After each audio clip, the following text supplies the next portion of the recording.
What is up, Only Playbook fans? We are back. I am Sweetheart. I got Shovit with me. It's been a long hiatus. If you haven't been following up with our social media, we've been pretty active on TikTok, posting videos for the draft prospects, etc. So the podcast and YouTube pages have been lacking a little bit, but it's just the off-season content, breaking down draft prospects. It's harder to do in like really, really long YouTube videos. And we found a niche with TikTok. So if you don't already follow us on TikTok, follow us on TikTok at The Only Playbook, breaking down players, doing a lot of top 10, top 5 lists. And as fantasy football starts to slowly creep up, we're going to be much more active there, doing a lot of good stuff. So make sure you give us a follow there and everywhere. We are going to do our one and only official 1.0 mock draft. The way we're going to do this is I did a mock draft last night on my own. Shovit, you did a mock draft last night on your own. And now we're going to have every pick. You're going to tell me your pick. I'm going to tell you my pick. And then on this live episode, we're going to do a draft where Shovit and I have to come to a consensus on every pick. So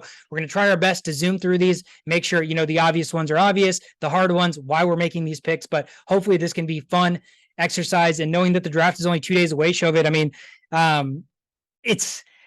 I feel like, we kind of say this every year, but this year, truly, I am very, very appalled that beyond the number one overall pick, I have absolutely no idea what's going to happen.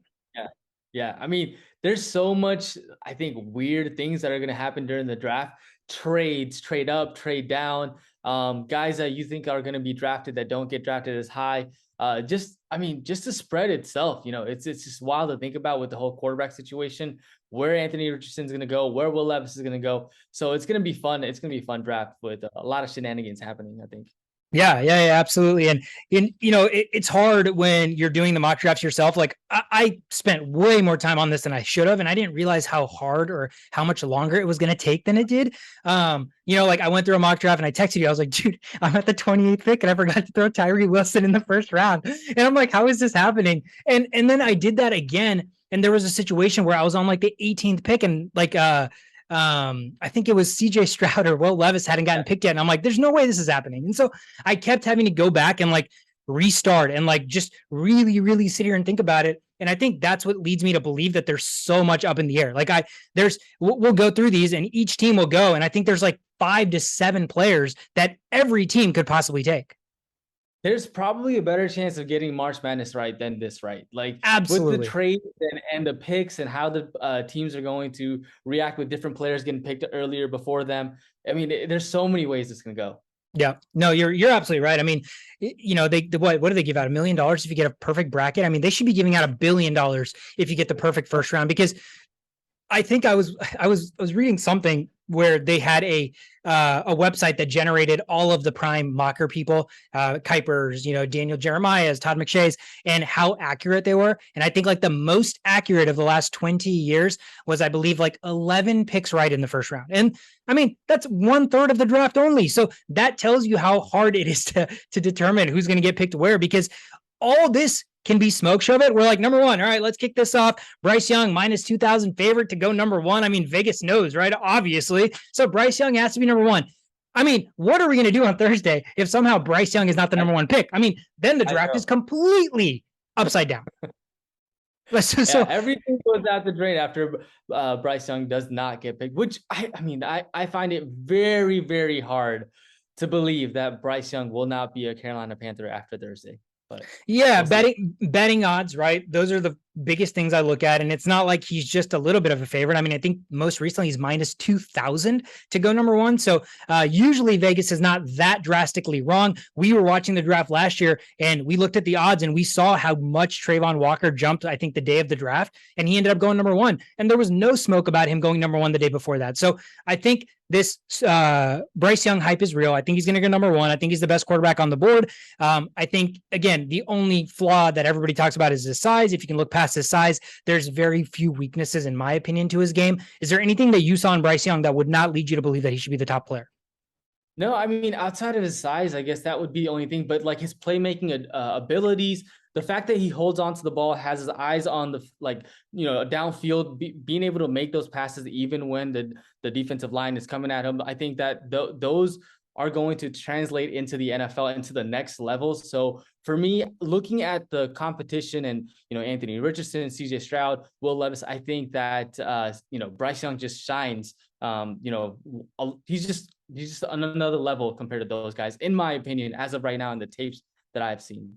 Yeah, no, I absolutely agree. And I think, again, that's why the odds are so heavily favored for him to go Right. number one. Right. So we can kick it off. I mean, number one is pretty obvious, in my opinion. Bryce Young Yeah. will go to Carolina, become a Panther. They get their franchise quarterback. Exciting to think about a franchise that has had two franchise quarterbacks, in recent memory, right? I mean, they drafted Cam Newton. He ended up taking him to the Super Bowl. He won MVP. You had, a player that an entire franchise could get behind. And now you're going to have another guy. So we talk about this all the time. As a Vikings fan, I'm just waiting for this opportunity. And Carolina is going to seemingly have this twice in the last, 12 years. So pretty exciting if you're a Panthers fan. Number two on the board, shove it. I toyed with this a lot. I just think, all the smoke, Levis going, Richardson going, why is Stroud falling? His 18% score on the S2 cognitive test, all this crap. And, at some point, I just put all that aside and I was like, I'm watching this guy's tape and he's just so damn good. So I don't understand a Texans team that desperately needs a franchise quarterback passing up a quarterback at the number 2 spot. Yes, they could wait at 12 and hope that one of these guys is still there. But I mean, then you're really playing a risky game. There's a chance that other teams can trade up and you don't have the player there. And then you're heading into this season with Davis Mills as your quarterback again. So I think there is way too much for me personally as just a, average to above average NFL fan and enjoyer that loves CJ Stroud's tape, that I think people that are grinding tape on this guy even harder than I am, I don't understand what's not to like. So I had to have him go number 2 to the Texans. Yeah, I see. Here's the thing. I also have CJ Stroud number 2, but I am concerned about the S2 test, not because I think that is a determination of how he's going to succeed, but if you look at Brock Purdy and his S2 score, it was really good. Like, they said that was one of the better ones. And so DeMeco Ryans coming from that system and seeing the S2 scores, I wonder if that carries any weight to making that decision to go with a different quarterback. And Will Levis is that guy. Anthony Richardson is still not polished in that sense. He's got crazy athleticism, but as a quarterback, can he do that? So Will Levis is that next guy. And I think at this point, Will Levis is favored by the betting odds. He's like minus money at this point in terms of the second overall pick. But I still think it should be CJ Stroud, and I'm gonna say CJ Stroud here, even though all the odds are kind of against us right now. Yeah, so you in your mock draft had Stroud going 2. I in my mock draft have Stroud going 2. I agree. The smoke and the money, the odds are shifting towards Levis at 2 or first defensive player off the board. And it's not even Jalen Carter. It's not Will Anderson. It's Tyree Wilson. He's making that Trayvon Walker type jump pre-draft, right? So you could definitely give them Tyree Wilson, but the reason I find that it seems like a flawed tactic is you're a Texans team that basically could use anything. You can use any position to start to build, right? Why are you going to try to draft a player based on potential upside when, he could never reach that upside? There could be a chance that, we looked at Trayvon Walker last year and in his rookie year, Aiden Hutchinson had a way better season, right? But the jury is still out. Walker could end up having a better career. He could end up blowing up and exploding the way people thought he would. Now, same situation here. Again, you're a Texans team that's just looking for blue chip prospects to build a franchise around. I don't think you're going to risk a player that has, range of outcomes as wide as potentially Tyree Wilson does. So that's why I don't like Tyree Wilson there. That's why I don't love Will Levis there. That's why I think if you're going to take somebody, you're going to take Stroud. If you don't take Stroud, I think they're probably going to have to take like the most safest pick on the board, and that's probably Will Anderson from Alabama. So personally, you have Stroud, I have Stroud. If we're doing this consensus draft board, does it make sense for them to pass up on a quarterback knowing they need one and hoping that either one falls at 12 or hoping they're bad enough that they're in play for, Caleb Williams or Drake May next year? But is DeMeco Ryans going to let them tank like that? I don't think so. And then the other thing about this whole betting thing is that it all just kind of started with some Redditor saying that Will Levis told his family that he was getting drafted number 2 overall. He said, she said kind of deal, and I don't know if that's actually, if there's any weight to hold on that. So I'm going to say that, Houston Texans need to turn this franchise around. What better than a quarterback like CJ Stroud? We've seen the tapes. We've seen what he can do with against Georgia. I think this guy is a talent that needs to get drafted at number 2. I agree. Let's do it. Let's take Stroud to Houston. They have their quarterback of the future, officially going to build around CJ Stroud. That puts Arizona on the board at number 3. Now, quick thing to note, we could go back to Houston, and that could have potentially been a trade down spot. For the sake of this draft and how long this episode could go, we're just not going to do live trades. It's going to be very difficult to do, but we can touch on all of the spots that could be potential trade down spots, and number 2 is the first spot. So let's just put that out there. Houston could, if they don't love the quarterback position, which is what we're hearing, if they don't love Stroud, they could trade down. So that is a trade down spot. But we talk about Arizona here, Shovit. They don't need a quarterback, apparently. Kyler Murray's the guy. He's under contract, so you kind of are stuck with him. Now, I even so far as got to the idea, what if they flip everything upside down and draft day, they trade Kyler Murray? Kyler Murray is in a situation where, Cliff Kingsbury's gone. Like, the system, the infrastructure that was built around Kyler Murray to be the one is no longer there. And now there's this rhetoric around him that, does he not study enough? Does he not work hard? Where's his work ethic? So Arizona could be in a situation where they're like, Kyler Murray still holds weight in terms of assets that you can get back in a trade, but they don't love what they've seen the first, 2-3 years of him. So if they unload him, you're going to get capital back. You're going to get, the potential to draft a quarterback right here. So this is not, to me, as crazy as people might think it could be. So again, stick with me here. I think they have Kyler Murray. Let's think they're going to build around him. So they're probably going to go best player on the board or defense in this spot. But it does not shock me with all of the negativity kind of last year that was surrounding that aura around Kyler Murray. Why, if they saw the opportunity, why not trade that guy as a franchise quarterback to some other team? And now you just put yourself in a spot to rebuild, which is kind of what you're doing anyways, outside of Kyler Murray. And not only that, they arguably have the worst roster in the NFL. Exactly. Right now, right? Yes. So they're trying to get capital. They're on full rebuild mode. And if that means getting rid of Kyler Murray just to get draft picks, I mean, I could, why not, right? Like, trade him to the Tampa Bay Buccaneers, who are looking for a quarterback, right? Mm-hmm. There's some teams, certainly a quarterback, they're looking for a quarterback, and Kyler Murray, he's got the skills, and I could see them restarting. And yeah, that would be a wise thing to do. I think the Cardinals, if not Kyler Murray, I think that there's certainly an opportunity for other teams that want that third pick to put an out to the Cardinals and get that third pick. I think that they just need to get draft capital at this point, just where they are in terms of talent. Yeah, like, just build, right? Like, similar to Houston, you just need players. You need good players on the football field. So if you're not enamored with the idea of taking Jalen Carter, who has off-field issues, if you're not enamored with the idea of taking Will Anderson, who is a safe player, but may not have that upside that you're, wanting at number 3 overall. Like, this is such a coveted position in the draft that, I think the most ideal situation for them is they trade down and they still end up building the defense the way they want to. So, I think for the sake of this, again, we're not going to do trades, but like we said, it's a good trade down spot. Who do you like here for Arizona in a situation where anybody's going to help them? Yeah. So when I'm looking at this, I'm looking at the best player that is available if they don't trade. And for me, the guy here is Jalen Carter. I know he's got the misdemeanor issues, and there's Will Anderson, Tyree Wilson right below him, but I think that the best defensive lineman guy that Arizona Cardinals could have to have an impact day one is going to be Jalen Carter. So I went with Jalen Carter as a number 3 pick here. Okay. So I like that. I think, again, to me, off-field issues aside, he's probably the most talented player on the board, right? So he could go number 1 overall, but it's a defensive interior position that's not as coveted as an edge, as a quarterback, obviously. But there's a reason he's ranked 2nd as an interior threat because of how good he is. Now, my fear, Arizona, again, we just talked about Kyler Murray. He deals with all of this off-field crap. Like, do they really want to bring another guy in at the 3rd overall spot, a place where you basically cannot miss on a prospect? Bring another guy in that has more off-field issues. Their coaching situation is, again, they have who did they get? Jonathan Gannon, I believe. So there's uncertainty as to what type of leadership that building is going to have now with cliff gone. And I don't trust Kyler, which you would want the quarterback to be the leader of your football team, but Kyler doesn't give that off about him. So I don't personally want another bad apple in that locker room like Jalen Carter, which again, this could all be smoke, comes into the NFL and has as clean a sheet as you could possibly have. But that's why, to me, because Arizona right now, trading aside, can't miss, like they can't afford to miss. That's why I went safe and I went with Will Anderson.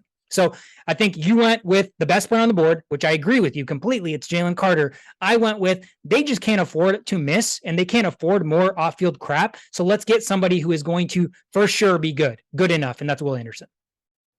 Okay. Yeah, I'll take that. I'm curious, where did you go with Jalen Carter? But I guess we'll find out, right?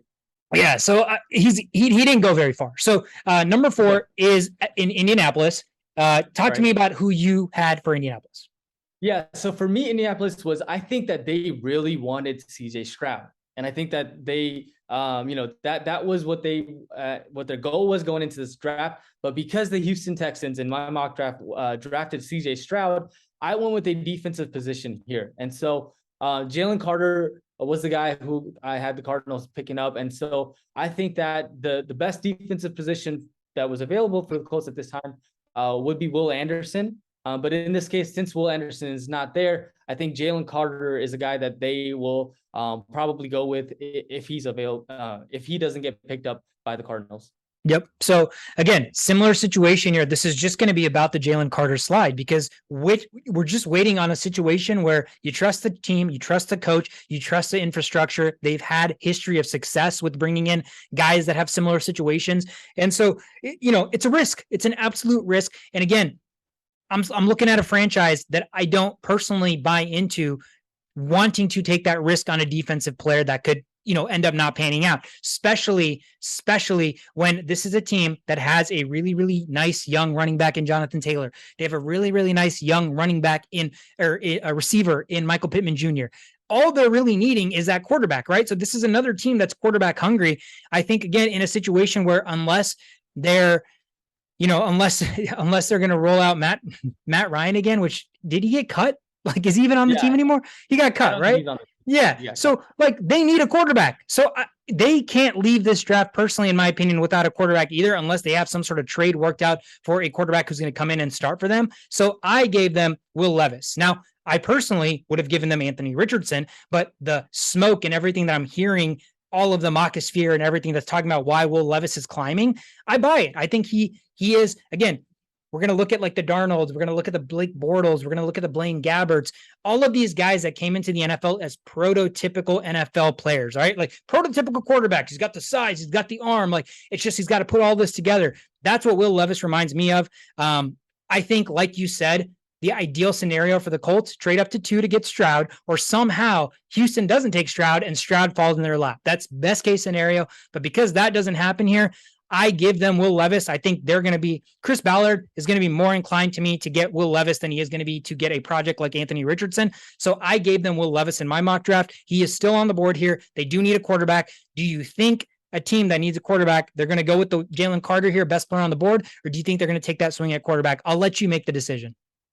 Yeah, I mean, I just don't have faith in Will Levis like that as I did with CJ Stroud and Bryce Young. I think that this guy, Will Levis, really is a like a late first round type of pick personally. But I will say that because of the betting odds and how things are kind of give that momentum with Will Levis and the fact that Colts do need a quarterback, I'm going to go with Will Levis here as well. Yeah, let's go with that. I like it. And here's the other thing, Shovit, like another thing that just doing this more, I've figured out is what I was trying to do. I was trying to do this 2 different ways, right? I created a first round mock, and then I also created like my top 30 best players. And what I realized was my top 30 and my first round was completely different. Like my top 30 players weren't all going into the first round. And then you saw players getting drafted in the first round that weren't in my top 30. So a lot of what ends up happening, like you remember the Cole Strange shit last year, like there are teams that will draft based on need. There are teams that will draft based on the way their board is sitting versus the way somebody else's board is sitting, right? And there are teams that will draft on the fly, like, hey, we didn't think Richardson was going to go drop past 5. Now we need to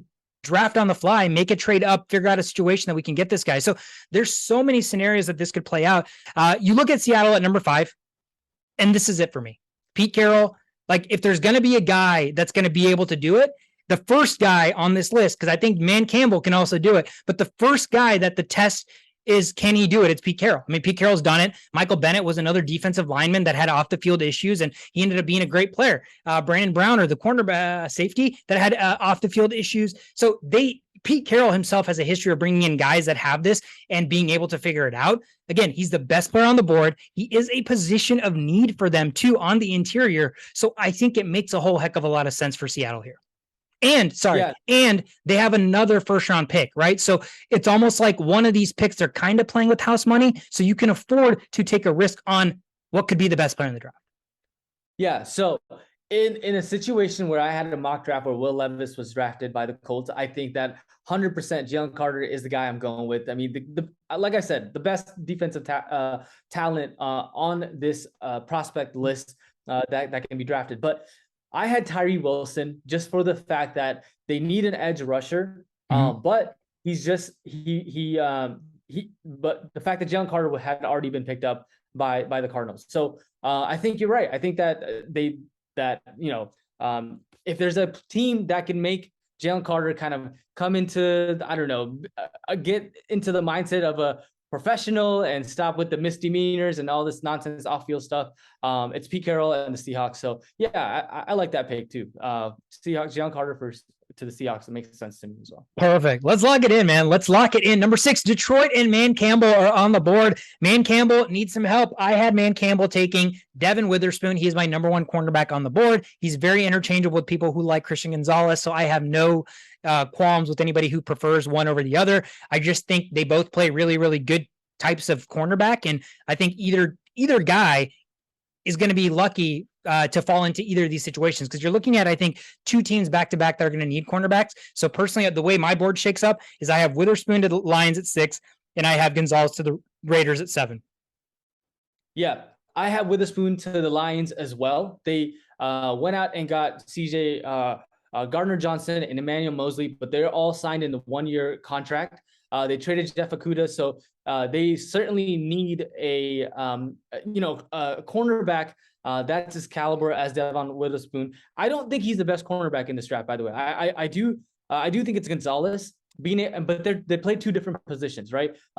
Gonzalez is on the outside and Witherspoon's on the inside. He's more of a slot type of cornerback, and this guy can freaking hit, dude. If you watch that Indiana-Illinois game, that first play of the game where he just freaking wrecks the guy. I mean, like he's a big hitter, and he can be a day 1 impact player on the team. So I think Devin Witherspoon is going to be a perfect fit for the Detroit Lions. Boom. I love it. Let's do it. Cornerback Devin Witherspoon goes there. I think I'm going to keep this one short and sweet. Oakland or Vegas, same situation. They need defensive back. They could go quarterback here, but they brought in Jimmy G. So he's kind of that middle, he's like the guy where he can get the job done, but you're always still going to continue to look for the next guy. Unfortunately, at 7, the way the board is shaken out, I don't love Richardson as a prospect at 7 for the situation here for the Raiders. So I think they're going to go back to the well with cornerback, and I think they take Christian Gonzalez out of Oregon.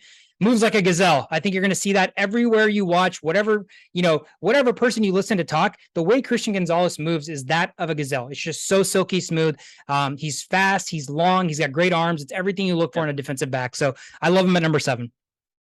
Yeah, no, great guy. The only downside is I think his tackling abilities aren't as good as Witherspoon's are, but he's an outside cornerback, and that will probably get better as his career progresses. Yep, absolutely. That takes us to Atlanta at number 8. Also a team that, per this draft board, per PFF's simulator, it says they need a quarterback. They did take Ritter last year. I think they're still wanting to see if Ritter's the guy. I mean, you took him in the 2nd round, so it's hard to probably come off of him after 1 year. But what do you see here for Atlanta, Shovit? Where do you see them going? Yeah, so first thing, Atlanta, I think they could definitely trade down in this position. But for the sake of our mock draft, I have Myles Murphy from Clemson as the edge. I think that he's got the size, he's got the athleticism as an edge rusher. He's got the ability to win off the speed. He's a guy outside of some of the other edge guys, Tyree Wilson and Anderson that we talked about, this guy is the next best edge rusher. So I think that the Falcons, they haven't had a 40 sack season since 2017. And I think that they definitely want to revamp that defensive line. And what better than Miles Murphy? And I think that's who they're going to go with if they do pick. Yeah. I mean, I had a similar position for them. I had edge. I had Tyree Wilson falling to them at 8 here. So it's really just ultimately about where you value Tyree Wilson because he's climbing the boards. But I do like Miles Murphy. I think he had great tape at Clemson. I think he still has so much untapped potential there. That's why I think he's ranked a little bit behind some of these other edge rushers, but I still think he can be just as effective. Now, do we want to go Miles Murphy here? Do you want to stop the Tyree Wilson slide, or do we want to keep that going and see how far that can go? Yeah, let's keep it going. Let's see what happens. Let's do it. All right, Miles Murphy to the Falcons at 8. They get their edge rusher. The Bears here, I'm going to make this really simple. They need a tackle. Paris Johnson came from Ohio State, played with Justin Fields. He's big. He's everything that they want. I think this just makes way too much sense. He's the second best tackle on the board, but I think either way, it just makes a lot of sense for them. Offensive line help, already played with Fields. Get him his man. Yeah, run block with power and ability to move with his legs. Yeah, this is the guy that they're probably going to go with. Perfect. That puts us Eagles at 10 here, man. I struggled with this big time. Where did you go? All right, so I went with the edge. I went with Nolan Smith, but looking at how our draft is shaking up, I think this is where Tyree Wilson will probably get drafted. Is where I would say. But I said Nolan Smith because looking at the reports, that's a guy that Eagles really liked, and that's who they thought would be available to them. Who I think they think is going to be available at that 10th pick. So I'm going with Nolan Smith, but certainly Tyree Wilson, best available. I think he's a guy that we could pick as well. Yeah. I mean, I think you're right. I think the Eagles, Howie Roseman's drafted very similarly. He takes premium positions early, right? Bijan could go here. Bijan makes so much sense with the Eagles. Imagine that running game with Jalen Hurts and Bijan. But again, Bijan at 10. While I personally, in this draft, I don't hate taking Bijan early because I just think the talent pool is not as pristine as it could be. But because I think like the philosophical aspect of how the Eagles draft, I don't think Howie's going to take a running back at 10. They could trade down as well here because there's not a ton of positional needs and value here. But because they love those edge rushers, they love the line, they love those big guys, both offensively and defensively. And Brandon Graham, those guys aren't getting any younger. So they're going to have to eventually circle back to getting guys who are younger there. And Tyree Wilson fits that. So I like it. I'm going to take him at 10. Hassan Riddick, Josh Sweat, and then now this guy. I mean, that's going to be scary again. He's long, he's fast. He's basically like everything Trayvon Walker was last year, but he could be even more physically superior. So a little bit scary for them to, land in their laps at 10, but that puts us at 11 here with the Tennessee Titans. My draft board shook out similarly here in that there was a quarterback available for them at 11. Makes too much sense. Give it to me. Give me Anthony Richardson for the Titans at 11. What did you see? Why would you think any differently? Again, this is our draft boards are shaking up really differently already from the start, but I went with Will Levis because I just didn't think that he would be drafted top 10. So, but yeah, Anthony Richardson is the next quarterback that is available, and the Tennessee Titans definitely need to kind of sunset Tannehill and move on to find the next phase. And I don't think that Malik Willis is the answer. So Anthony Richardson makes the most sense here. Man, and just imagine if Derrick Henry continues to be the unicorn, and he's getting older, right? For a running back, he's getting up there in age, but if he continues to be that unicorn that gets to play into his late 20s, just imagine a running offense with Richardson and Henry. Like, that is just terrifying. You could run college offenses in the NFL and be successful. And that's one thing that I'll say real quick, Shobit, is I think people are reading into this Anthony Richardson accuracy issues as like, he's not even going to cut it as anything effective in the NFL, right? And I think if you look back at just last year, let's take a guy like Justin Fields. Justin Fields had accuracy issues. He had passing issues. Granted, his team was absolutely garbage, so he had nobody to throw the football to and nobody was blocking for him. But the minute they were able to unlock his ability to run the football, all of a sudden it made like they were able to function as an offense, right? So I think the NFL has evolved that now you're getting a Anthony Richardson who is bigger than Fields. He is faster than Fields. He's as big as Cam Newton and as fast as Michael Vick, right? So just imagine just rushing alone, there should be some floor there to be successful in the NFL. So I think That's why I'm more enamored with Richardson is he's got a floor. Like his floor is he's an athletic freak that you could just literally hand the football off to and he could run it up the middle. Like he can do everything Jalen Hurts can do on quarterback sneaks. He could come in for all of those and successfully do it. So there is a world where Richardson succeeds in the NFL. And again, I argue that his floor is actually better than the floor of some of these other guys who are better passers than he already is. Yeah, no, I agree. I think there are some tapes where he's throwing on the run where he's not accurate, but like the basic throws from the pocket, there's not that as much of the accuracy issue there. So yeah, Anthony Richardson, yeah, he makes sense. Anthony Richardson was going to the Titans at number 11 before the draft just wanted to kerplunk on us. But we are back on the board here, Shovit. Number 12, Houston with their second pick in the first round. Second overall, they went with quarterback of the future, CJ Stroud. What I did on my mock draft with the 12th pick is I paired CJ Stroud with his college teammate, Jackson Smith-Njigba. They need the receiver. He just gets open, man. He's so fluid in the slot. I just think when you're a young receiver, or a young quarterback, you're going to want a reliable tight end or somebody in the slot who can get open so that, when the rush is coming or when you just need one guy to look for, he's going to be there. And I think JSN gives that to him. They have the college chemistry. We already saw the Burrow Chase stuff. So I think people are buying into that hype a little bit. So I really like this pick here. That's why I thought JSN was a perfect fit for them. They need a receiver. They traded away Brandon Cooks. So they truly are building for the future. So this made a ton of sense for me. I agree. That's exactly who I had. And hey, give the Texans fans something to be excited about. And this is how you do it: a quarterback and a receiver. Dude, there's going to be people in those seats with JSN and CJ Stroud. You know that. I mean, I don't know how many games they're going to win, but people will be there watching those football games. Right. Number 13, the Green Bay Packers moved up 2 spots. Why'd they move up 2 spots? Shovit, because Aaron Rodgers got traded to the Jets a couple days ago. So they swapped those first round picks. Packers moved from 15 to 13. Jets moved from 13 to 15, but they get their quarterback of the future. So the Packers are officially in life after Aaron Rodgers. Jordan Love is the quarterback. Are they going to finally give Jordan Love and the Packers fans a receiver in the first round? Or what did you pick here for the Green Bay Packers? How funny would that be? That's like all Aaron Rodgers ever wanted. Just give me a receiver. But I think that they don't. I think that they go with the same kind of mentality that the Chicago Bears did with protecting Jordan Love, protecting Justin Fields with a tackle. We have Peter Skoronski still on the board. I didn't have him on my board, so that I went with a different tackle. Darnell Wright is who I went with. But given that Peter Skoronski is still available, I think that that he would be a great asset to that offensive lineman. Yeah. I like Skoronski. He profiles as a tackle, but I think he's got shorter arms, so I think they're going to push him inside and have him play guard, but he's flexible. He can play anywhere, and that's really, really big for a young quarterback that's going to need a ton of protection. Now, it's not the flashiest pick, but like you said, I have Skoronski going 10 to the Eagles in my mock, so I didn't think he'd be here at 13 either. I like the pick. I think he's versatile. The pick that intrigued me the most here was on my mock draft. I gave them Dalton Kincaid, tight end out of Utah at the 13th spot, man.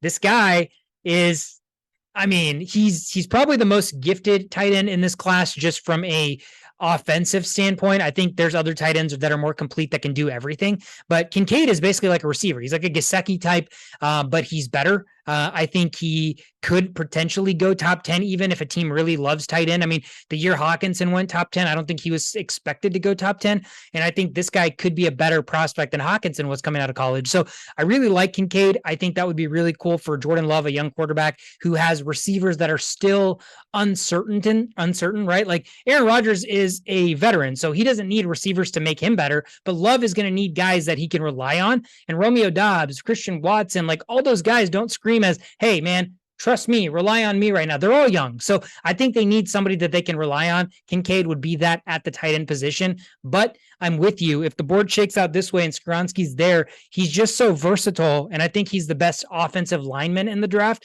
that I think they're going to want to take him just because he can play anywhere. And if you lose somebody at any position, you just plug him in there as well. So the versatility of Skoronski, I think, makes him the pick here at 13. Yeah, the strength and the agility, he's just I think he only had like 2 pressures, and his stats as far as his senior year are mind blowing. So yeah, for that reason, I think he's probably the best tackle at this point of the draft. Yeah, and I was trying to talk you out of it because I hate drafting for the Patriots, and I wanted to keep the Patriots Skoronski because it's just such an easy pick. Like, okay, just take this guy, you'll figure out what to do with him. But I struggle with the Patriots at 14, man. I don't know. Bill Belichick's just so weird. It says they need quarterback when they have Mac Jones, so that doesn't really make sense. Edge, you could always use offensive line. You could always use. That's why I like Skoronski.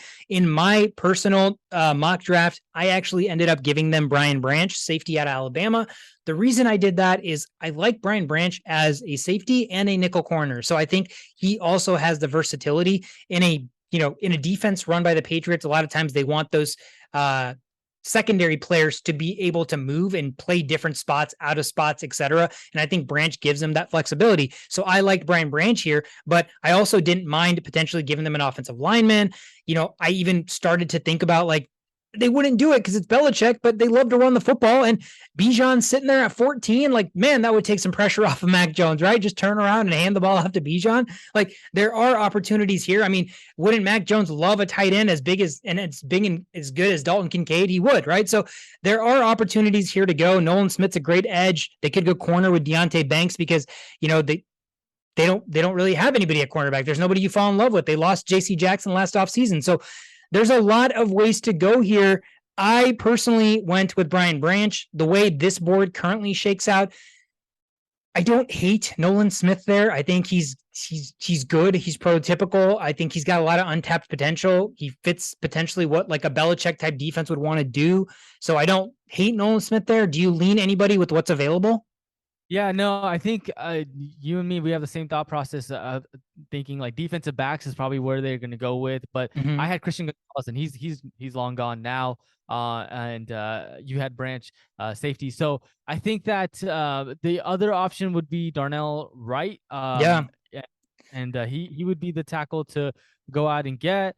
Cole Strange, Darnell Wright, that, and then trying to be that running team and protect Mac Jones. They still have Stevenson, so I don't think they go Bijan Robinson. I just don't see Bill Belichick making flashy drafts like a tight end, running back. So I think it's going to be one of these, edge. So for that reason, I think, Nolan. I think he said Nolan Smith. I think that's the guy, the best guy that's available at this point now.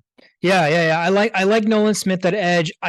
You're kind of talking me into Darnell Wright just because you were watching his tape, right? And you were like, my God, like if he's not the top tackle on the board, then some of these other guys must be insane, because there were reps of Darnell Wright where he was just straight dominating players, and not just any players. He was dominating guys like Will Anderson, who are guys that are going in this draft. So you're right. There were like the highs of Darnell Wright. I was like, my God, like this guy should probably be the best tackle on the board. But then there are some lows of him where you're like, okay, there's some things that he could potentially clean up and work on, but that's every prospect in college, right? So I personally, you talked me out of Nolan Smith and actually into Darnell Wright here for the Patriots. I think that's where they go. It seems like a Patriots thing to do. So I think it does. I like it. Let's do it. Let's go to the Jets here at 15. They got Rodgers. They have the receivers. They have Breece Hall. They don't have a lot of weaknesses, to be honest with you. They were kind of the team that was a quarterback away. So if I'm looking at the Jets roster here, I actually gave the Jets Darnell Wright in my mock draft because I was like, they need a tackle. He's a freak. Rodgers needs protection. If Darnell Wright's gone, though, I don't hate Broderick Jones. He's the other tackle I had on my board that I liked. I have him going, I think, 19 to the Buccaneers on my board. So he's kind of in this similar wave. But other than that, dude, I mean, the Jets don't really need a ton. So I think if they wanted to get crazy, they could, get Nolan Smith and have another edge rusher, because you can never have enough edge rushers. This is the type of position where it's like, are you going to get another guy at a premium like edge, or are you going to, address a position of need, which is tackle? So I would personally give them Broderick Jones. I don't know where you lean. I think Broderick Jones is a good pickup. Aaron Rodgers needs to be protected. They went out and got him. He doesn't have a lot of years left. I wouldn't think, like maybe a year, 2, 3 at most. And so I think that they definitely need to, make that offensive lineman stronger. They could certainly, I think, go with a defensive line as well. Who did I have? College Kansas. Elijah Kansas, yeah. Mm-hmm. That's who I had to, make their defensive line better. But with the Aaron Rodgers pick, they already have Garrett Wilson. They've got some receivers. They got Alan Lazard as well. So I think that, Broderick Jones, offensive line, that's probably a safe pick here. Yeah, I mean, dude, they got Breece Hall. They have everything. Like their offense is scary good. When I was thinking about it earlier, I'm getting like Aaron Rodgers is giving me Russell Wilson from last year before the season vibes, where it's like, dude, Russell Wilson's going to be sneaky in fantasy. Like he's going to drop. He's got the weapons, and then because I have the PTSD from Russell Wilson naturally, I'm like, wow, I'm going to get sucked into this Aaron Rodgers crap all over again, aren't I? And I'm going to end up drafting him, and he's going to suck. So let's hope that doesn't happen. But everything around Rodgers right now, the infrastructure is phenomenal. So he's getting put in a great situation. Broderick Jones is definitely going to help that. Number 16, the Washington Commanders. What did I give the Commanders here? Okay, so the Commanders here they need a quarterback. Not really one on the board here to reach for. Linebacker's not a position, that you typically draft 16th overall. They need interior offensive line. If Skoronski somehow fell to 16, I mean, they would run the card up because he can play guard for them while they, figure out who's going to play exterior or on the outside for them. But because they need guard and center, the best interior offensive lineman is Florida's Osiris Torrance. And every year you have, even though guard's not premium, you're going to have a team or two that takes a linebacker or a team that takes a guard because that's just what they need. And right now, the way this board fell for them, I personally think they could go guard here. I mean, you could edge. They don't need because they have Chase Young, who obviously can't stay healthy, but they have good defensive linemen. They have good defensive backs. Again, you don't want to chase linebacker. I don't hate their offense, like their skill position. So the only thing right here that makes sense to me, to be honest with you, is reaching and just taking him because even though his ADP is right at the end of the first round, he's the best guard on the board. And I think like somebody's going to take him because somebody's going to need a guard. And I think the Commanders need the guard. So I gave them Osiris Torrance. I don't know what you had. So I thought that the Commanders are lacking in the cornerback, defensive backs, players. I thought they had some guy that they drafted and the Steelers picked him up. I forget his name and they cut him as well. But they're definitely lacking in that. So and there's a lot of depth in terms of cornerback. So for that reason, I did give them Joey Porter Jr. I think that, but this is also another scenario where there's a trade down possibility. Mm-hmm. So I gave them Joey Porter Jr., but I certainly understand the offensive linemen. I mean, they're an asset to NFL teams, and you got to have that sound foundation if you want to be anywhere. So I certainly understand both picks. Yeah, and the other reason I went interior offensive line specifically is the way they love to use Brian Robinson. Like they were so hell bent on running the ball in the middle, right? Over the middle. And so I think to do that, if that's really what they believe, and they're not in a position unless, they're one of the surprise teams that trade up or they trade for a wild card quarterback that we weren't expecting. If the quarterback's not there for them, they're going to have to do things to just shore up everything around Sam Howell, who's going to be their quarterback. And I think Sam Howell's going to need protection. He's got weapons, but protect him. He's a young quarterback. He's probably going to be one of the worst starting quarterbacks in the NFL, just projected going into the season. So he's going to need help. That's why I gave him the offensive line. But I'm with you. Cornerbacks are deep. I love Deontay Banks, and I like Joey Porter Jr. a lot as well. So the reason I didn't give them corner per se is because the top two guys are gone, and we've already talked about a deep cornerback class. I thought maybe they could find him in a second or third round with the guy that could still be plug and play. So that's why personally I went with what did I go with? Osiris Torrance. So let's do it. I'll give it to him. I'll give him the interior offensive line. One team always does it every year. They're going to be the team that does it. And that shove it puts your Steelers on the board, man. What do you got? Yeah, so Steelers, man, they've been making a lot of moves this year in the offseason. They got Patrick Peterson as well, a couple of offensive linemen from the Eagles to help bolster the offensive line. So I think that they're probably going to try to get the best available, but what they definitely need is another guy complementing Peterson. So I went with the cornerback route here, and the best cornerback that I thought was available, that was going to be available, is Deontay Banks. Great coverage skills. He only had 2 interceptions, 28 games, but he's able to break up the passes and keeps up with the receivers really well in man coverage, what Steelers like to play. So Deontay Banks is probably the best cornerback at this point that is available. So I went with him.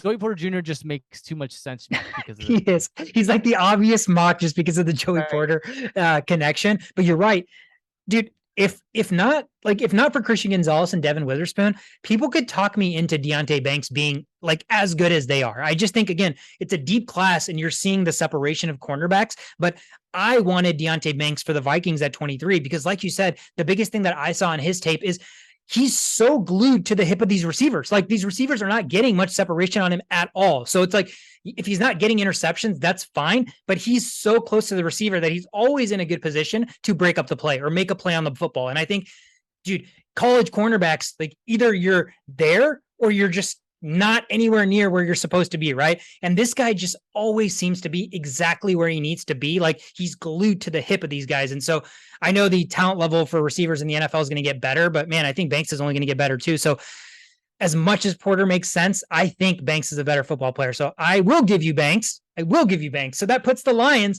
back on the board at 18 here. Who did the Lions take at 6? They took Devin Witherspoon, the cornerback from Illinois. So we look at the board here. Oh my gosh, this is crazy. So for me, the board played out for the Lions exactly how it played out in my mock draft. I gave the Lions Kalijah Kancey, defensive line from Pittsburgh. I think he is a position of need for them. They have Hutchinson on the outside, but they need somebody to help bolster the run defense.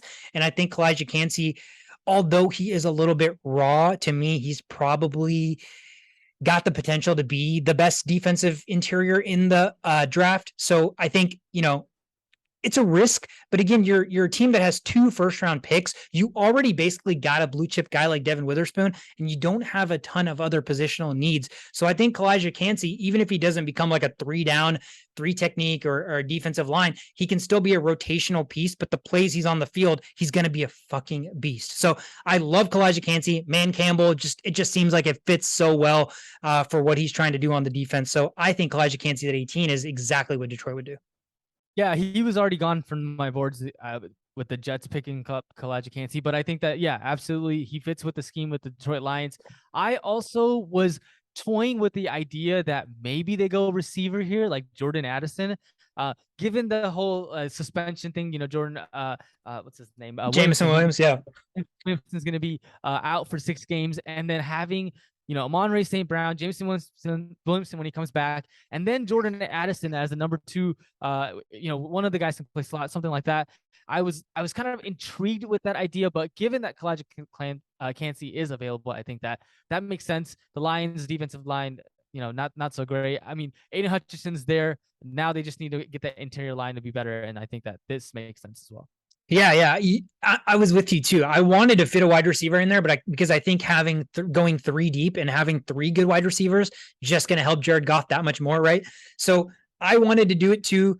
The reason why I think they don't do it is because they already traded up last year for the receiver, and they're already dealing with, I guess, the minimal headache of the off-field stuff with Williams right now. So I think because they already have a receiver kind of in the fence or in the mold to be there, I don't think they're going to do it, but it wouldn't surprise me. I mean, again, you're looking at a team, surprisingly, when did we think we'd be sitting here and be like, you're looking at a team in Detroit that has very few weaknesses. And that's what I'm doing right here. I'm sitting here and telling you that Detroit has very few holes to plug in. So they're in such an optimal situation where the draft is going to elevate this team or has the chance to elevate this team from they're the odds-on favorite to win the division, but it's probably Vegas probably has their over/under wins at like 8.5 or 9.5, right? It's going to be one of those divisional races this year. But if the draft shakes up well for them, they're in a weak division. They're already in a weak NFC. This team has a chance to win like 12 football games. It's actually insane. So I think because of that, they're not going to go receiver. I think because of that, they want to make sure that their defense is still on par with what they think their offense can be.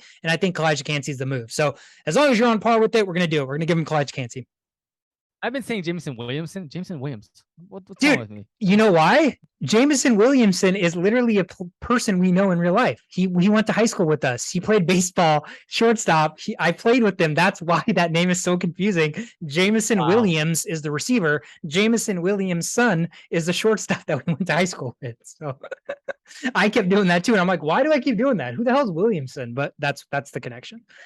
All right, so we have Kalijah Kancey at 18. That puts the Tampa Bay Buccaneers and Baker Mayfield leading Tampa Bay Buccaneers on the clock here at number 19. A lot of needs here, Shovit. My draft played out to which they got an offensive tackle. They were able to get Broderick Jones. I think he's already gone here. Anton Harrison's still here. I think they do need offensive line help, but if not that, I mean, I think they can build anywhere. I think Brian Branch fits their scheme a lot. They need safety. He's a roamer. I like that for their defense. Nolan Smith, every team that just keeps passing him up, it feels like he's a steal. He continues to be a steal. So there's going to come a point where maybe a team that doesn't need edge just says, fuck it. Like, we're going to take Nolan Smith because he's a freak. So at 19 here, I gave them a tackle, played it safe. They have Baker Mayfield. Like, we saw how bad the offensive line got towards the end with Tom Brady. And so they need offensive line help. That's why I think it made sense. But with it not being Tom Brady, do you see maybe a different route that this team could go? Yeah, I was thinking more focus on defense. That's why I went with Brian Branch, safety from Alabama. I think that he's there's not a lot of safeties that are actually, top first round prospects in this draft. He's the best available, and they definitely need a safety help. We saw what the Cowboys did during the divisional round, and it wasn't pretty, and that defense needs help. So I went with safety here, but I mean, hey, tackle, I certainly understand that as well. So which tackle were you thinking of? I went with Anton Harrison. I think he's the best remaining tackle on the board. I think he's the best remaining tackle on the board that has the ability to play on both sides in terms of tackle. So that's why I like him a little bit more than like DeJuan Jones. But I like Brian Branch, the player, better, and I think he fits this well. So I'm going to take him at 19. I think he's already a steal. He does play nickel corner very well too. So he's basically a guy that can play safety and nickel corner, and he can even come down and blitz for you. So very, very flexible in terms of what he can do.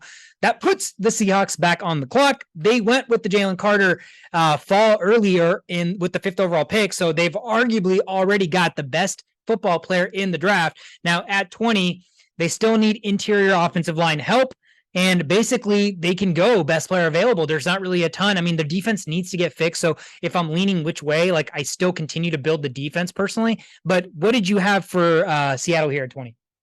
Yeah, so I had Broderick Jones, who I don't know if he's available. Did we already pick him up? I think he went. Yep, he went.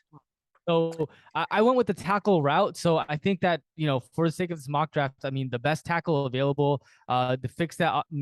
I wouldn't say fix the offensive line, just, provide a little bit structure and help for Geno Smith. I think that's, it's always crucial. So I think the Seahawks, they seem like a team that's just a couple of pieces away, especially with the fact that they're going with Geno Smith as their quarterback, who had a great year last year. So I think tackle, whatever tackle is available, best available would be a good option.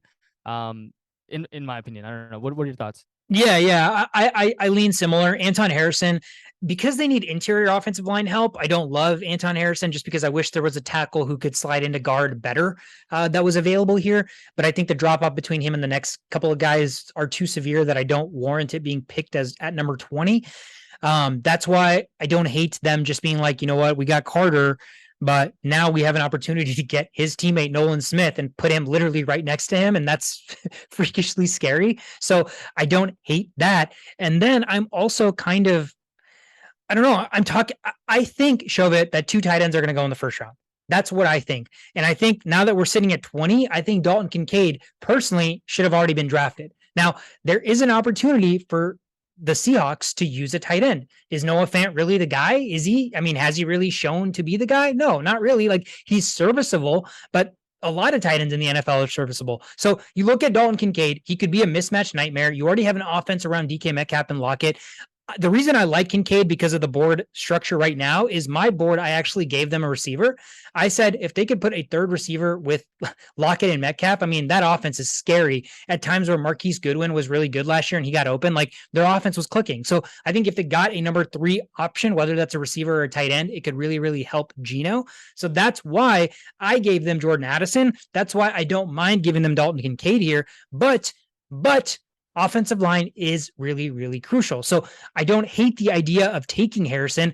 The reason I'm a little bit against it is because I think they need more interior offensive line help versus outside offensive line help. And I think at that position, you're going to reach a little bit.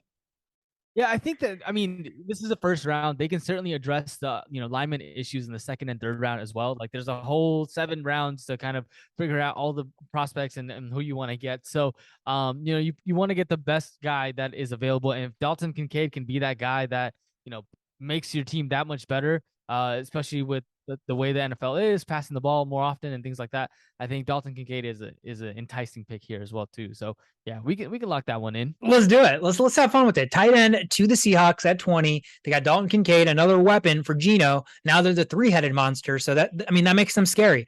We obviously have the Miami Dolphins, who forfeited their pick. So the Chargers are on the clock at 21. Chargers needs here say linebacker, cornerback, and wide receiver. definitely think that they need cornerback here. I'm not convinced in JC Jackson. I never was. They signed him. He got hurt. He's supposed to be back, but I never really thought he was amazing to begin with. So I still have fear with their cornerback room. So I do, think there's an opportunity to address cornerback here. Now, the problem is the best available cornerback right now is Joey Porter Jr., who I still do like. I do like Emmanuel Forbes and I like Cam Smith. Where I lean more with this team is receiver. They're such an offensive heavy team that Mike Williams can't stay healthy. Keenan Allen is old and he can't stay healthy. Like you had your third and fourth receiver also get hurt last year, and Justin Herbert's your quarterback of the future. So you're going to need to surround this guy with playmakers.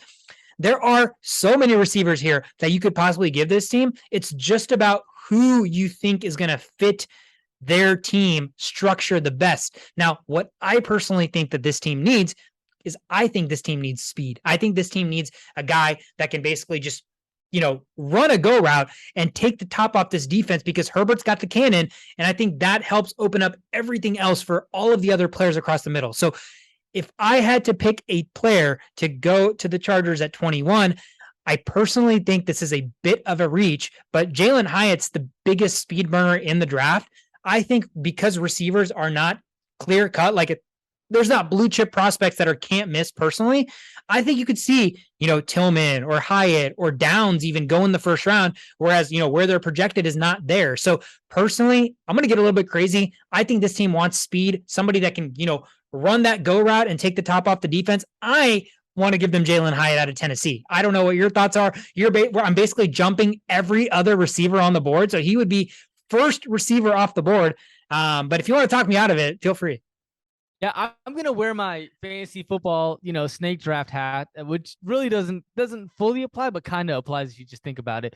Because I feel like if you're trying to get speed, you can get speed in the later rounds, right? And if you need a receiver, I don't know if Jalen Hyatt is going to be available, whatever pick they have in the second round, but right now you could address a cornerback. So I had Emmanuel Forbes as the cornerback that they would draft, but given that Joey Porter Jr. is available, I feel like, making sure that defense is, just a little bit better than what they were last year, right? Like they've always had issues with defense, and I feel like that still needs to be addressed, and that speed could be, sought out for in the other rounds, in my opinion. Yep.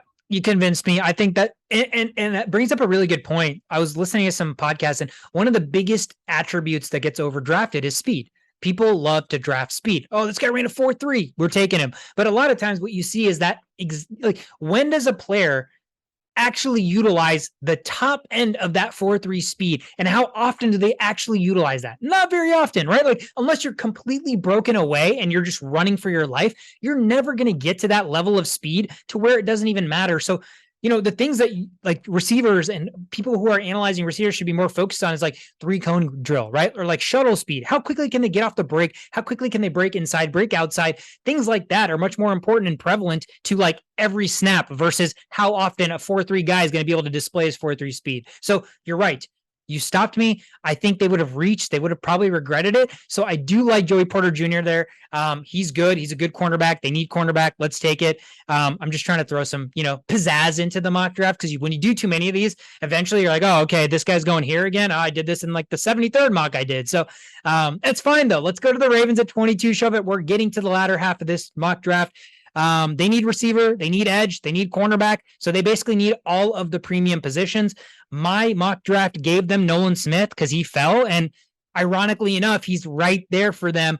Now, the thing is, they do need a receiver, and there's good receivers on the board. They do need cornerbacks, and there's good cornerbacks on the board. So I don't think there's a wrong direction to go. Obviously, 5 years from now, some of these players may suck. So that then we'll know. But right now, from projection perspective, you have a lot of toys in the toolbox that you can play with if you're the Ravens here. Do you like anybody more than somebody else, or a position per se that they need? Yeah, the defensive line for the Ravens is certainly an issue that they need to, figure out, especially in the edge side. But I think that with this whole Lamar Jackson situation, you get OBJ, you've got that one receiver that you can kind of use to persuade Lamar Jackson. If you get like a Quentin Johnston, from TCU, I feel like that could also maybe work in favor of getting Lamar Jackson at least to play for this year. I don't know if that will work. But you can't go wrong with Nolan Smith or Quentin Johnston in this pick. So I'll let you decide this one, whichever way you want to go. Yeah, I mean, again, you brought up another great point. Like they need to incentivize Lamar to want to stay, right? I mean, even though I don't know why, even though despite everything that's going on, everything leads me to believe that he's going to stay. Like I haven't thought in my head that there's another team that's seriously going to get Lamar Jackson. So I don't know why I'm still drawn to the idea that he's going to stay. And if he's going to stay, are we really trusting him with 29, 30-year-old OBJ coming off injury, Rashad Bateman coming off injury, who still hasn't proven enough yet to be the number one. Obviously, Mark Andrews is a stud, right? They got Duvernay. I want to say they signed. Yeah, Isaiah Likely. They have Isaiah Likely, who's a great backup, could even be like a 1-2 punch in the tight end position. They signed another receiver, but for some reason I can't think of his name right now. But I do like receiver there. I mean, dude, Lamar, I think we're in a situation with Lamar where they need to start catering.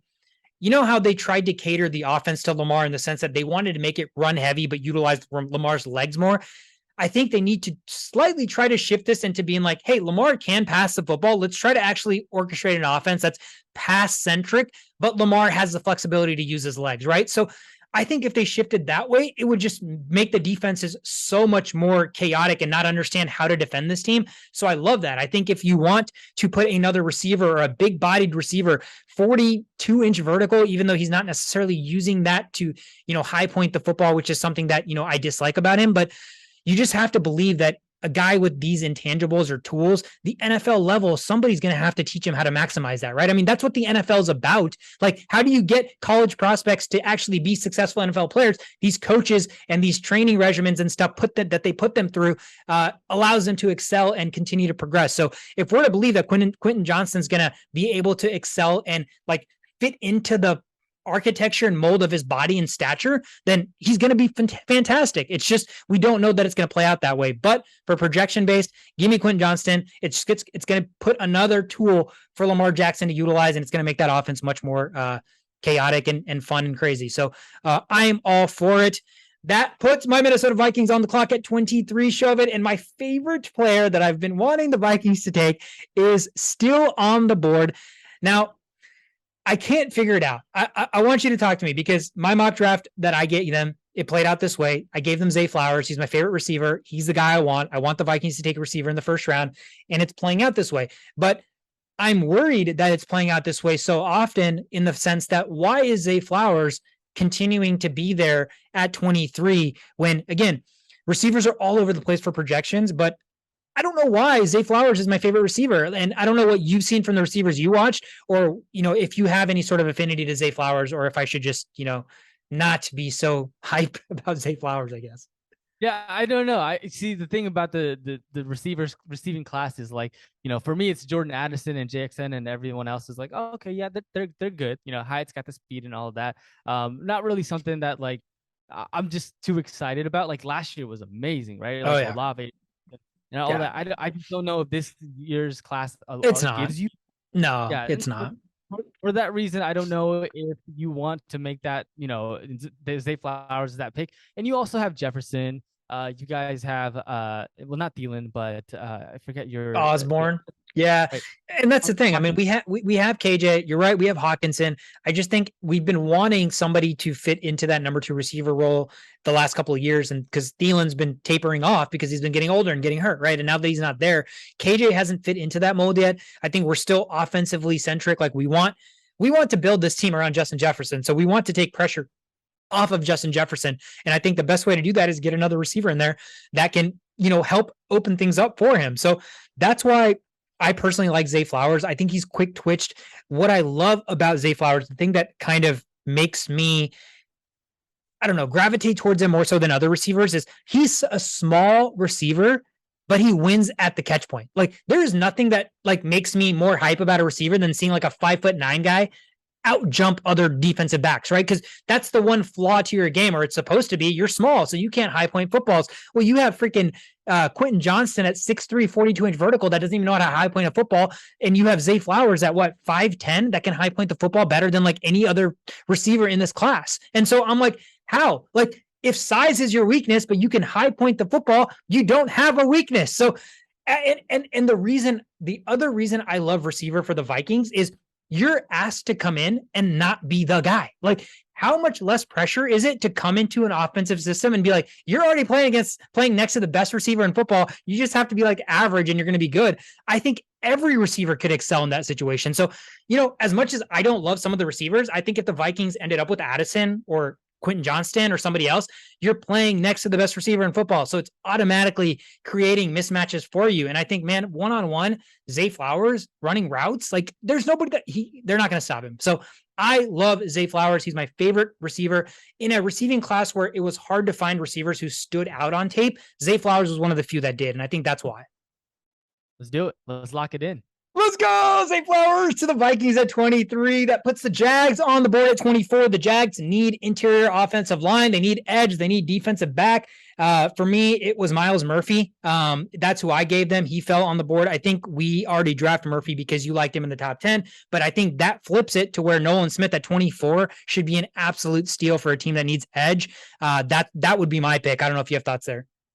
Yeah, no, Nolan Smith was already drafted as well for me. So I had Lucas Van Ness, but given the best available, I think Nolan Smith is the guy that they have to get. If he's there at this point, then you get him. Yep, I like it. Nolan Smith will go 25 to the Giants. This is the one of the few in the first round. There was like 3 or 4 where I reached because it's just a position of need. The Giants have been pretty vocal about the fact they need a center. And so like you're going to have to reach if you want to take the best center, but John Michael Schmitz consistently is the top center on the board. And he's been mocked in a lot of first rounds just because, again, center's not coveted, but there are teams that need center and they're going to draft center in the first round. So to me, if the Giants don't take receiver, like if the receiver board is already like 3 or 4 guys are gone, or if they don't covet receiver as much as we think they do, or, their weird ragtag group of receivers they think can get the job done, I think they're going to go center. But the only other thing I would do is if it's not center, I think they go receiver. I mean, what did you take the Giants at 25? I gave him Zay Flowers. Did you? Okay. Zay Flowers is gone. He's the Minnesota Vikings, so I think center makes the most sense here. Yeah. Yeah, I mean, you could, because you said to you it's Addison, JSN, and then everybody else, right? So the fact that Addison's still there at 25 and they need a receiver could make some sense. But again, it seems like that's such a chalk pick that let's go ahead and take the center because he's a 49th ranked player and it's going to shake up the latter half of the first round anyways. So the Giants get a position of need. John Michael Schmitz, center out of Minnesota.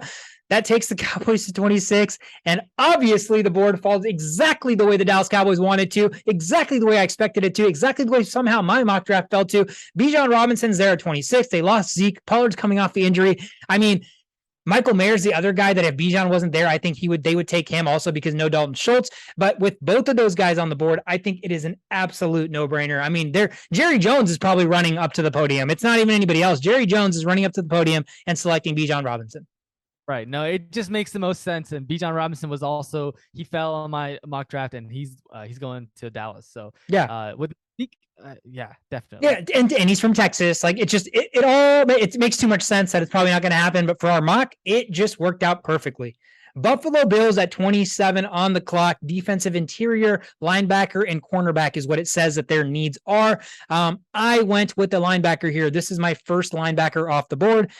They need linebacker help. Tremaine Edmonds basically is the one that they lost. Jack Campbell out of Iowa, Drew Sanders out of Arkansas. Both those guys have been interchangeable, but personally for me, I like Jack Campbell a little bit better. So I gave them Jack Campbell. I think it's another team that, again, you're a team that can afford to take a linebacker at the end of the first round because 1, it's the end of the first round. 2, you're a perennial Super Bowl contender. 3, you don't have a ton of other weaknesses. And 4, it's ultimately just going to depend on how the board falls when it's your turn to pick, right? So I think they would probably go with ultimately a linebacker if the board is the way it is right now. But if there is a guy, let's say one of these guys in the top 20 ends up falling. Let's say Tyree Wilson falls, Nolan Smith falls, somebody falls.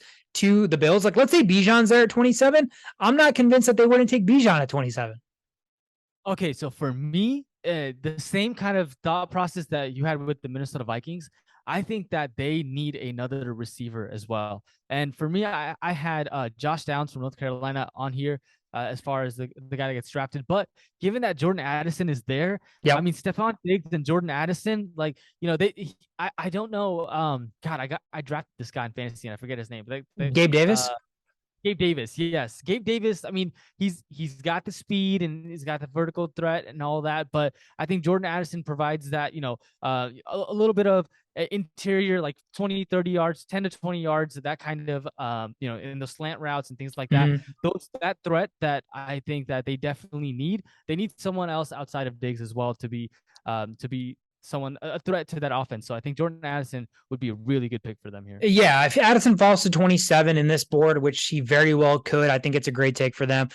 I think the reason I wasn't drawn to Addison is because he didn't have superior physical traits. So he wasn't the fastest, he wasn't the shiftiest, he wasn't the tallest, he wasn't jumping the highest, right? So for players like that, it's hard when you watch tape because you're waiting for something to stand out and nothing is standing out. But then you just have to be like, oh, nothing is standing out because he just does everything pretty damn well, right? So he's just a very, very good overall receiver. He can use his body to create separation. He's not the fastest, but he's got enough wiggle. So I do like him at 27. I think if he's falling that far, the Bills absolutely would have to take him.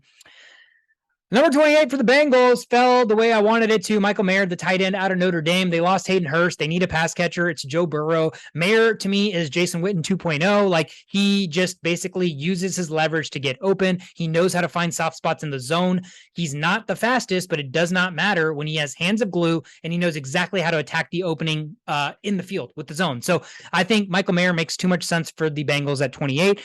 You could always go cornerback. You could always go edge. You could always go offensive line. I didn't hate tackle because I think Lyle Collins got hurt for them. So Joe Burrow needs protection. So it doesn't hurt to take tackle. Anton Harrison is still there. So I wouldn't be opposed to that at all. I just think they need tight end. Michael Mayer's a great player. I projected to have 2 tight ends go in the first round. And I think this is exactly where Mayer would go.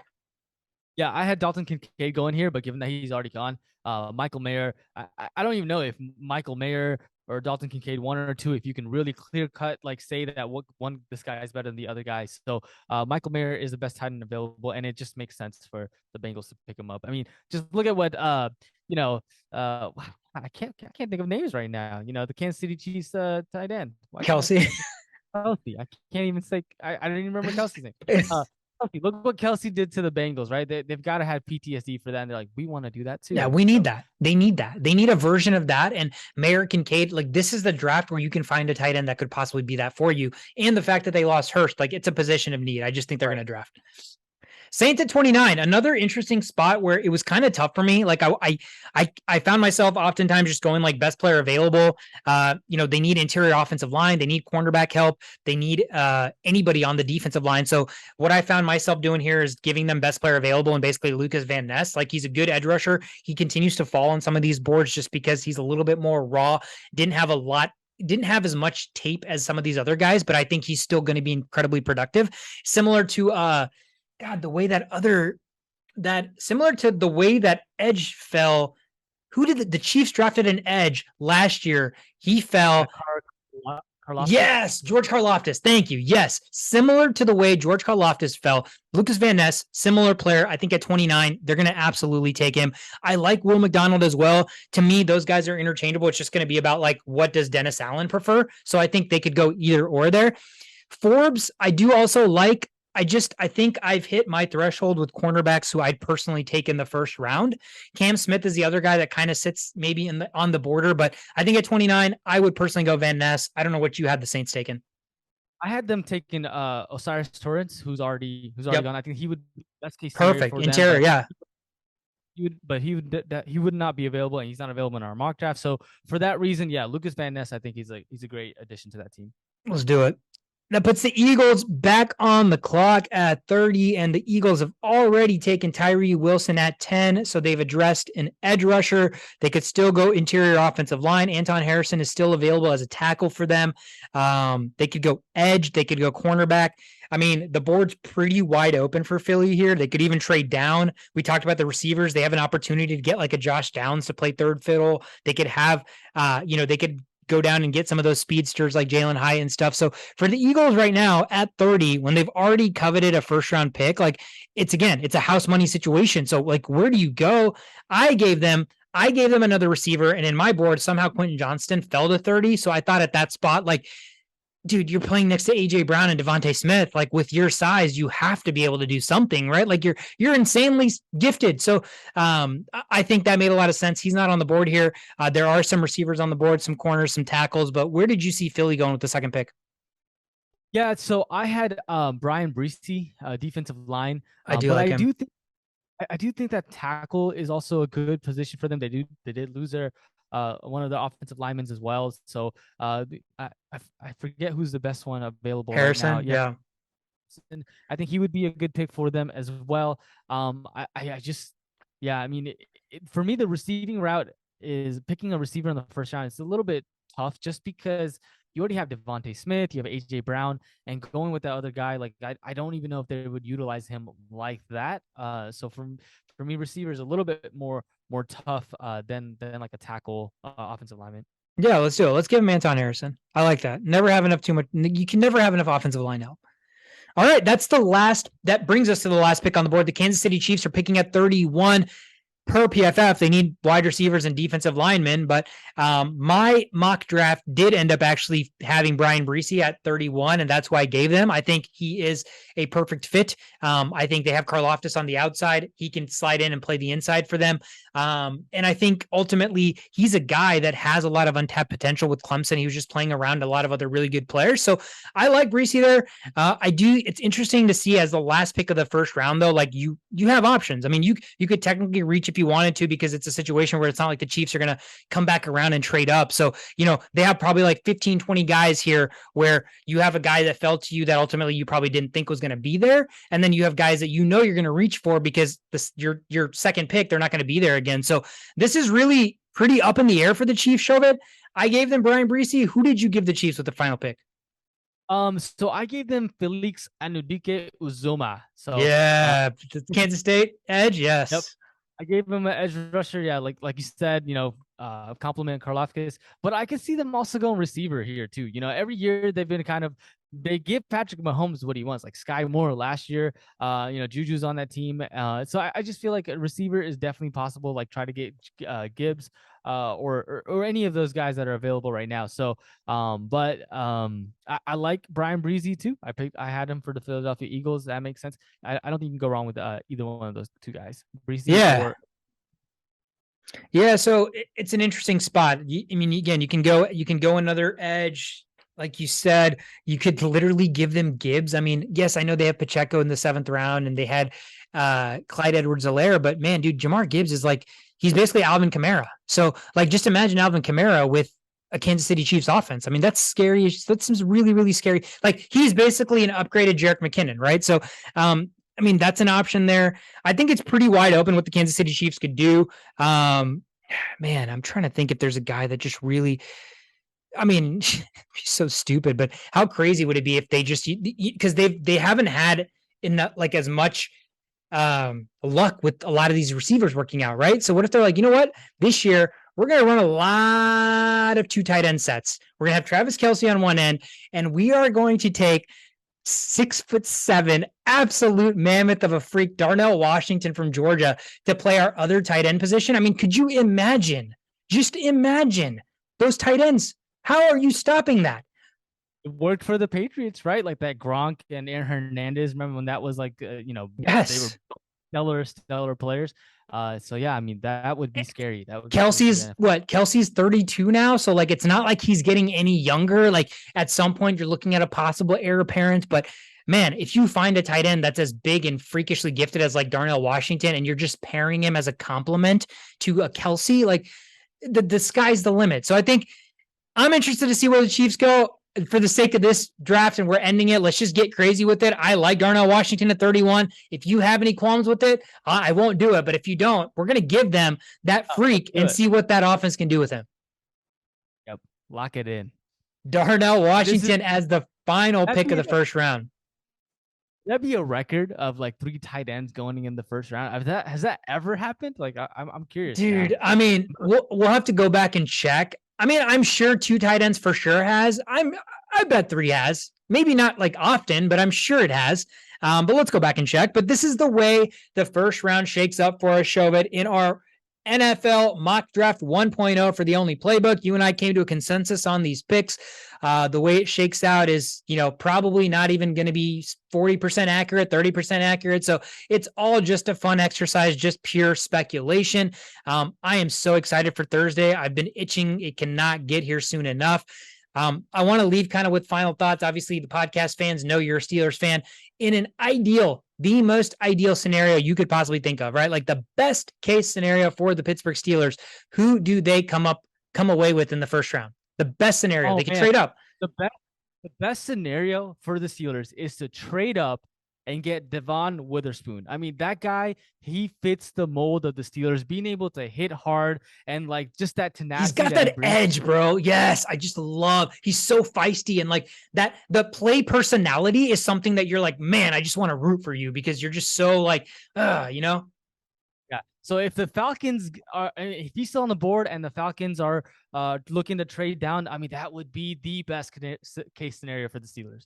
What about for the Vikings? What do you got?